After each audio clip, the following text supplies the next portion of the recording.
Pisite não sabe onde ela está. Ela está em um lugar escuro, tendo apenas um candelabro como fonte de luz. Está tão escuro que não é possível ver muito bem. Uma voz pergunta por que ela mentiu para eles. Diversas mãos tentam pegá-la. Elas dizem que ela não é a senhorita Medeia, mas está fingindo ser ela. Com lágrimas nos olhos, Pisite tenta se defender, dizendo que não. Mas o príncipe à sua frente pergunta enquanto segura uma espada se deve decapitá-la nesse instante. As mãos começam a agarrar o braço da Pisite enquanto ela implora, mas a espada vem sendo arrastada em direção a ela. Ela pede para ser poupada, mas há apenas sangue. E então, ela acorda. A empregada que estava abrindo as cortinas pergunta se ela dormiu bem. Enquanto isso, o príncipe está perguntando a Medeia por que ela não está respondendo. Ele se abate para olhá-la, mas ela está na interpretação máxima fingindo chorar. Ela pede que ele a perdoe. Ela não contou a ele porque achou que ele ficaria preocupado. Então, ela sussurra algo no ouvido dele. Eros diz que eles deveriam ir para outro lugar. Para ser honesta, depois das crises de desmaio dela, ela sente como se tivesse perdido parte das memórias. Ela pensou que lendo poderia ajudar a recuperá-las. Segurando a mão da Medeia, o príncipe pergunta se ela não está desapontada, que ele não tem nem ao menos percebido. Medeia diz que estava apenas com o coração partido e triste por ter perdido memórias dos dias que eles passaram juntos. O príncipe pergunta o que ele deveria fazer com ela. Eles se abraçam apertado como se estivessem preocupados. Mas talvez eles estejam preocupados sobre coisas diferentes. Medeia pede que ele diga sobre as preciosas memórias dele com a Pisite. Enquanto toma um chá, Pisite pergunta se teve aquele pesadelo por causa da culpa. Os servos que estavam confusos pela repentina mudança de comportamento de sua mestra logo abriram seus corações como se sempre estivesse esperando por isso. O duque sai de casa com frequência, e a duquesa está enferma na cama. Talvez Pisite pode ficar segura se apenas continuar assim. Medeia não responde às cartas dela, mas é uma pessoa que ela precisa evitar para poder sobreviver. Pisite é informada de que o Marquês está chegando. Ela está assustada com a informação. Hélio Nicolo, o jovem Marquês. Ele perdeu os pais no acidente de carruagem quando era apenas uma criança. Até mesmo antes do luto acabar, os nobres gananciosos rapidamente tentaram arruinar a família Nicolo, vendo quão vulnerável o jovem Marquês estava. Foi quando ele conheceu a Medeia. Sobre a tutela dela, ele rapidamente restaurou o nome da família Nicolo para suas antigas glórias. Ao entrar na vida adulta, ele fez contribuições significativas na Guerra do Império, e a casa Nicolo floresceu mais do que nunca. Portanto, eles conhecem há pelo menos 7 anos. Por isso, Pisite não sabe se será capaz de enganá-lo. Marquês Hélio é tão intimidador que Pisite queria evitar encontrar ele. Hélio chega e a cumprimenta. Com um largo sorriso, ele pergunta como ela tem passado. Ela diz já fazer um tempo, e Hélio diz ter sentido a falta dela. Pisite precisa manter uma cara séria se quiser se passar pela Medeia. Apesar das preocupações do Hélio, as coisas parecem bem pacíficas. E isso faz com que seja ainda mais suspeito. O pai da Medeia aparece e começa a conversar com o Hélio. Essa é a primeira vez a Pisite vendo ele de perto. Mas é bom que ele tenha aparecido, pois os olhos do Marquês estavam analisando agora há pouco. É impossível ele saber que elas trocaram de corpo, mas ainda assim, Pisite ficou nervosa. Ela queria que eles apenas fossem embora. O Duque pede ao Marquês que ele treine com a filha dele, já que ela parece estar para baixo ultimamente. Eles começam a ir para a área de treino, o que deixa Pisite desesperada, dizendo não estar pronta. Hélio segura uma das tranças da Pisite e pergunta se alguma vez ela penteou o cabelo dessa forma. Aquela é a primeira vez. Pisite sente como se estivesse por um fio para ter seu pescoço cortado, o que a faz estremecer. Eles estão no campo de batalha depois de um longo tempo sem treinar. Hélio pede para ela pegar leve com ele. Pisite não sabe quão forte a Medeia é, considerando que o melhor espadachim do Império está pedindo para pegar leve com ele. Pisite nem mesmo sabe se ela é capaz de empunhar a espada. Mas ao pegar, ela se surpreende com quão leve é. Ela pensa que ela deve ser tão forte quanto a Medeia, já que está no corpo dela. Se esse for o caso, ela pode ser capaz de manter isso por um curto período. No passado, Medeia ensinou o Hélio um jeito certo de segurar a espada. Ele tinha que manter uma mão sobre a guarda e a outra no punho para suportar o peso da espada. Tendo esses ensinamentos em mente, Hélio segura a espada a Pisite. Aquilo é estranho, não importa o quanto ele pensa sobre isso. Aquela é uma espada de 2 mãos, e ainda assim, ela está segurando com apenas uma mão. É impossível que a senhorita Medeia erraria algo tão básico. Então ele pergunta quem é ela. Pisite começa a tremer, pois ela foi descoberta. Ela não quer morrer. O que a senhorita Medeia faria? A senhorita Medeia, que ela andou observando por tanto tempo, iria... Com expressão sombria, Pisite pergunta se ele acabou de a chamar de você, pirralho imprudente. Ela coloca sua espada no pescoço dele, enquanto diz que mesmo depois de tudo que ela fez por ele. Mas ela sabe que é tudo fingimento e que ela não é a Medeia. Mas então, quem é ela?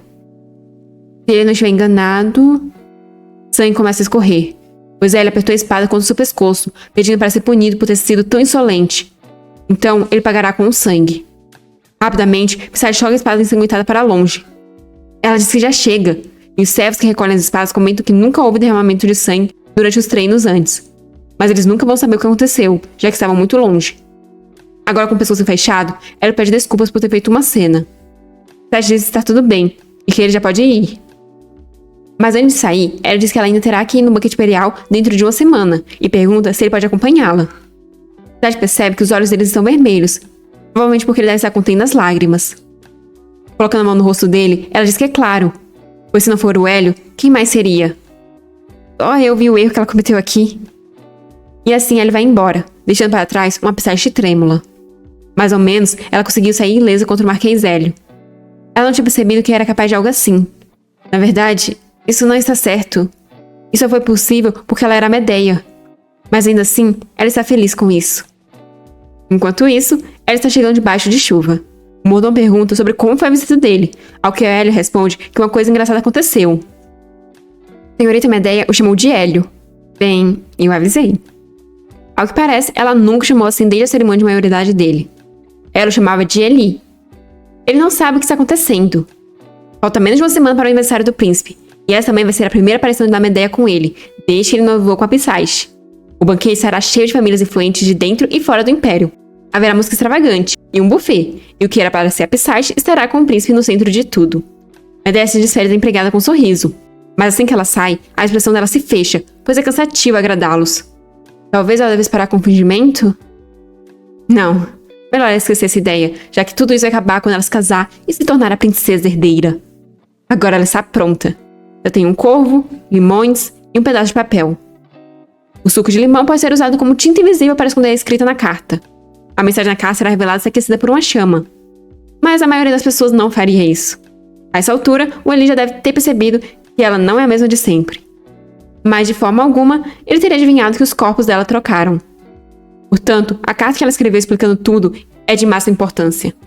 E assim o corvo parte levando a mensagem. Mas ao chegar, o corvo é morto. Aquecendo sobre a chama, percebe ser uma carta secreta, que está assinada pela Medeia. A carta diz que ela está atualmente na mansão do Conde Calista. E após ler tudo, ele percebe o que aconteceu. O servo explica que durante o turno dele, aquele corvo voou do quarto da senhorita Psyche. Aquela carta foi originalmente feita para o Marquês Hélio da casa Nicolo. E vemos que quem recebeu a carta não foi o Hélio, mas sim o príncipe, que avisa que irá queimar a carta e eles irão para a mansão do Marquês assim que amanhecer. Medeia pergunta se o príncipe herdeiro leu a carta falsa que ela enviou. O plot twist. Enquanto isso, a verdadeira carta está sendo levada por um gatinho. Hélio o encontra e percebe que ele carrega consigo uma carta. Medeia está toda arrumada, uma vez que o príncipe veio fazer uma visita surpresa. Ele entra no quarto falando acreditar que ela tem algo para contar a ele. Medeia começa a dizer com um sorriso que na noite passada sonhou com ele e ficou muito feliz. Mas não foi isso que Eros quis dizer. Medeia continua na situação, dizendo que quando ela ouviu que ele estava vindo visitá-la naquela manhã, ela pensou que eles estavam destinados a ficarem juntos. Com um sorriso, ela pergunta se ela o ama tanto que o vê nos sonhos, ao que prontamente ela concorda, se fazendo de doce. Se aproximando do ouvido dela, ele diz ter um favor para pedir a ela. Ele pede para ela ficar longe da Medeia. Ele repete a frase: "Estou atualmente na mansão do Conde Calista." E diz que não é para ela fingir que não sabe o que isso significa. Parecendo assustada, ela pergunta como ele soube. Ela coloca as mãos sobre o rosto como parte da atuação. Obviamente, ela sabia que estava sendo vigiada. Era impossível não perceber, uma vez que os servos a seguiam de perto praticamente todos os segundos em que ela estava acordada, e desapareciam assim que o príncipe herdeiro a visitava. Eles devem ter sido descuidados pelo alvo ser a Psyche. O que foi melhor para ela, pois graças à negligência deles, ela conseguiu fazer todas as preparações necessárias. Dando um sorriso com as mãos, ela lhes pode explicar tudo. Ela disse que recentemente recebeu uma carta do Marquês. A carta mencionava que a senhorita Medeia queria que elas fossem amigas novamente. Como prova, o Marquês deu a ela uma carta que a Medeia tinha enviado. Mas por elas não terem conseguido conversar por muito tempo graças à visita repentina dele, Medeia perguntou se eles poderiam organizar um encontro no banquete do aniversário do príncipe. Ela enviou a carta de volta para poder recusar o convite, pois ela sabia que apenas iria preocupar o príncipe. Ela ia contar para ele, mas ele já sabia, e é por isso que está ali. Ela deve ter parecido uma tola por ficar animada dessa maneira. O príncipe fica pensativo, mas por fim ele levanta, vai até ela e a abraça. Ele diz que nunca passou pela mente dele que ela é uma tola. Ele dá um beijo na testa dela enquanto diz que estava apenas preocupado com ela. Ele pega a mão dela e coloca um bracelete que ele preparou para ela usar no banquete. Ele diz com uma expressão assustadora que um bracelete daquele tamanho deve ser largo o suficiente para esconder um hematoma. E quando ela menos esperava, estava acorrentada. Eros diz ter certeza de que aquela mulher estava tramando algo. Ela pode até mesmo tentar envenená-la novamente. Ele ordena que prenda a senhorita Pisate no porão para que ela não possa entrar em contato com a senhorita Medeia. Desesperada, Medeia tenta chamar pelo príncipe enquanto é levada embora. Colocando a mão no rosto dela, ele diz que a soltará antes do banquete. E que está fazendo isso porque a ama. Mas para Medeia, ele é um mentiroso. Pois por que ele prenderia alguém que ama? Aquilo é um absurdo. Ela apenas diz que a senhorita Medeia queria fazer as pazes com a Pisate novamente para o caso a Pisate agir feito louca e se arremessar nela no banquete. Por que ninguém está parando ele? Entre lágrimas, a empregada mais velha pergunta por que ela teve que desapontar o príncipe. Medeia então percebe que ninguém naquela mansão é são. O príncipe pergunta se ele exagerou, enquanto diz que essa era a única forma, pois a Medeia é má como nenhuma outra, astuta e manipuladora. Então, ele não consegue deixar de ser cauteloso. Medeia está sem entender por que há um quarto assim no porão. Medeia é mais do que capaz de perceber o que está acontecendo. Pode ler apenas uma carta, não, uma simples frase. Enquanto isso, na mansão da Medeia, há alguém nas árvores. Pisate ouve um barulho, mas imagina ter sido apenas o vento, quando a janela é aberta e por ela o Hélio entra. Bater 2 vezes na janela mais perto da cama foi o sinal que eles concordaram em usar nos encontros secretos deles. Mas agora a senhorita Medeia, ou melhor, a estranha, está agindo como se não soubesse sobre o sinal secreto. Nervosa, ela pergunta como ele ousa, mas ela diz para primeiro ela se introduzir apropriadamente. Pisate Calista. Tremendo, Pisate pergunta sobre como ele sabe. Ela diz que ela é lenta demais. Ela já deveria ter empunhado a espada a essa altura, o que deixa Pisate confusa. Ela diz que a vida dela estaria em perigo se fosse outra pessoa, e pergunta se ela percebe que muitos nobres bem familiarizados com a Medeia estarão presentes no banquete. Os gestos, a forma de falar, cada passo que ela dá, ele fará dela a Medeia perfeita. Confusa, Pisate pergunta por quê, já que ela achou que ele a desprezasse. Ela explica que recebeu ordens da senhorita Medeia para protegê-la. Falta 5 dias até o banquete de aniversário. A força onipotente que sustenta o Império Vasílio é uma divindade. Foi concedido o poder divino para apenas 2 famílias, e elas pegaram o nome do Império para si. De um lado, a família imperial, que se testificou de que o Império prosperasse fora de suas fronteiras. E do outro, o Papa e a Igreja, que focaram em manter o Império seguro. Essas 2 famílias formaram o Império Vasílio. O baile de deputantes, realizado depois de 2 primaveras e 2 invernos, tinha chegado ao Império Vasílio. Era o evento mais esperado pelos jovens da alta sociedade. 3 anos atrás, as pessoas estavam achando inesperado que a filha do Conde Calista iria fazer sua estreia. Eles acharam que ela ficaria escondida para sempre, devido a todos os tipos de rumores, como que ela possuía uma doença crônica desde o nascimento, que ela seria um monstro ao invés de uma humana, e que o Conde escondia por amá-la demais. Na época, eles queriam saber a opinião da Medeia, já que as posições delas eram muito diferentes. Pisate era esmagada pela fofoca antes mesmo de aparecer na sociedade. Medeia, por outro lado, com apenas 19 anos, já tinha alcançado o nível mais alto. Portanto, naquela noite, ela foi bastante generosa, como era esperar de alguém na posição dela. Entretanto, coisas preciosas são tratadas assim pela sua raridade. É por isso que a entrada da Pisate foi tão chocante. Endireite sua coluna, não durma. Pisate precisava transcrever pelo menos metade do que o Hélio preparou para começar a imitar a senhorita Medeia. Mas aquilo tudo está sendo muito difícil para Pisate. Ela não consegue entender livros que a Medeia dominou quando tinha apenas 8 anos. Hélio apenas pede para que ela não use aquela expressão, nem aquele tom com o rosto da Medeia. Medeia utiliza um tom mais generoso em público, e com desprezo no privado. Mas Hélio não sabe se ela vai conseguir. Cultura, senso comum. Ela não tem uma única coisa na qual ele possa contar. Mas pelo menos ela tem o potencial de superar momentos de crise. Hélio não tem escolha a não se arriscar tudo nesse potencial. Enquanto isso, Medeia está presa e pelo visto não vai sair tão cedo. É informado ao príncipe que não há movimentos suspeitos vindo dos Solons. Mas que seja, já que 2 é melhor que 1. O que é melhor do que o que eu não tenho ideia. No dia do banquete, quando Hélio vai buscar Pisate, se surpreende com a roupa que ela está usando. Apesar de não ficar estranho nela, é muito chamativo. Ela está vestida como se fosse a estrela do banquete, mesmo não sendo mais o amor do príncipe herdeiro. Atrair a atenção desse jeito apenas coloca a vida dela em perigo. Ele tira as flores do vestido dela e começa a arrumar o cabelo dela. Pisate esperou por aquele dia por muito tempo. O príncipe estava muito ocupado no ano passado, então ele prometeu a ela que eles passariam o aniversário deles juntos naquele ano. Enquanto isso, o príncipe está finalmente tirando a Medeia do cativeiro. Ele pega a mão dela e a beija, enquanto diz que como ele prometeu. Depois de tudo que eles passaram, eles enfim estão juntos. No caminho para o porão do Conde Calista, Medeia estava curiosa para ver que segredos a corretíssima casa dos Calistas estava escondendo. Ela imaginou que seria uma sala de oração para a atmosfera, mas ela não ficaria surpresa se acabasse por ser uma prisão. No final, acabou que era apenas um quarto comum. Um quarto normal, onde alguém tinha vivido por muito tempo. A Psyche deve ter ficado confinada naquele quarto até o dia do baile de debutante, quando ela fez 16 anos. Mas como era saber da existência daquele quarto? No banquete, é anunciada a chegada do Eros e da Psyche. Na multidão, Medeia procura a verdadeira Psyche, até encontrá-la. As coisas mudaram desde o dia da apresentação dela. Hoje, é a Medeia quem olha de cima. Naquele dia, Medeia queria rasgar aquele sorriso do rosto da Psyche, torcendo o pescoço dela. Medeia se pergunta como a Psyche a vê hoje. Como a usurpadora daquele que ela ama? Ou a tola que agora tem que aguentar o infortúnio dela?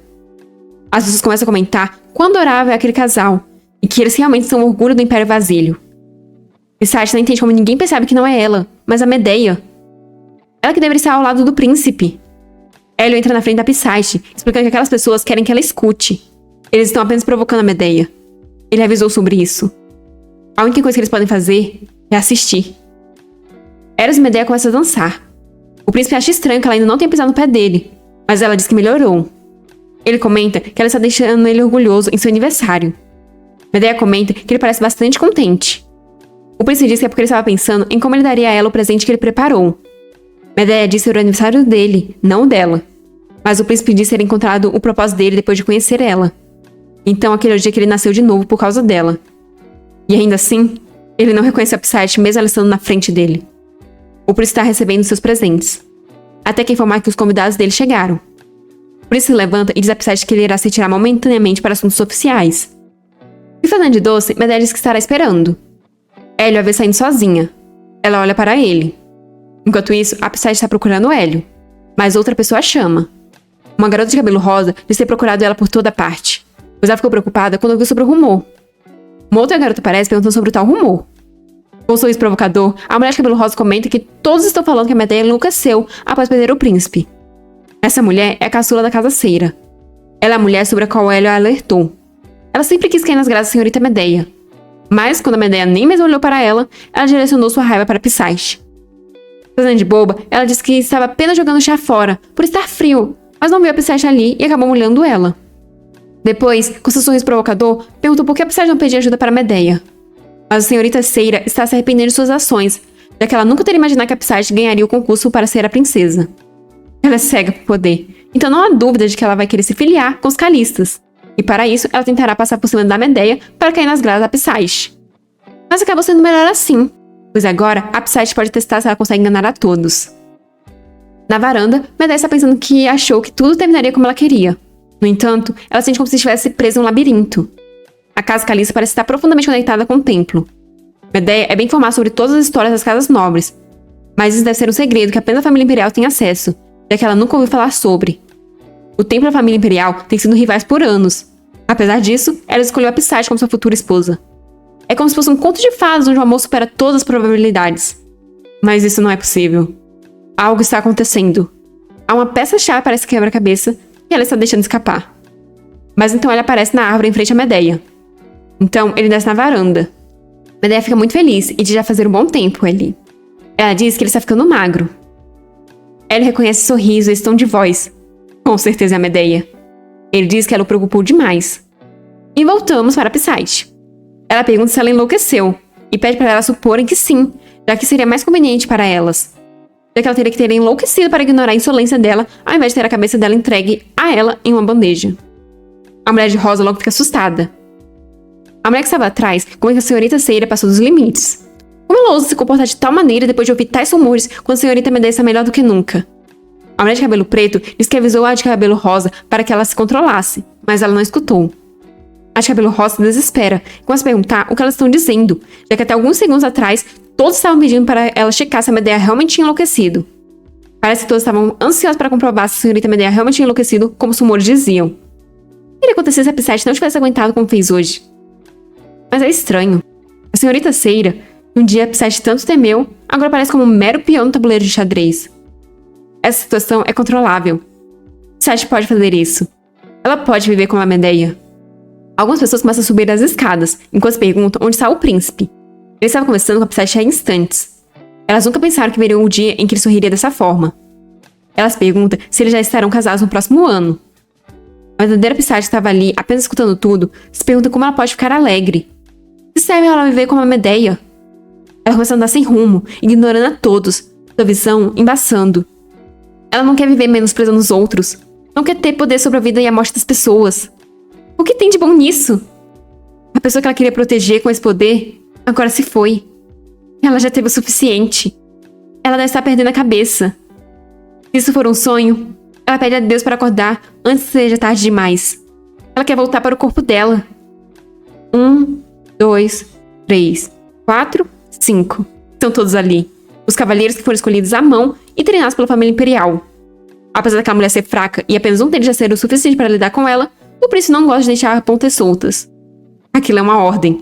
Eles devem encontrar a amada Psyche dele e matá-la. E é com essa fala desse príncipe lunático que a gente termina o episódio de hoje. Espero que vocês tenham gostado e até a próxima!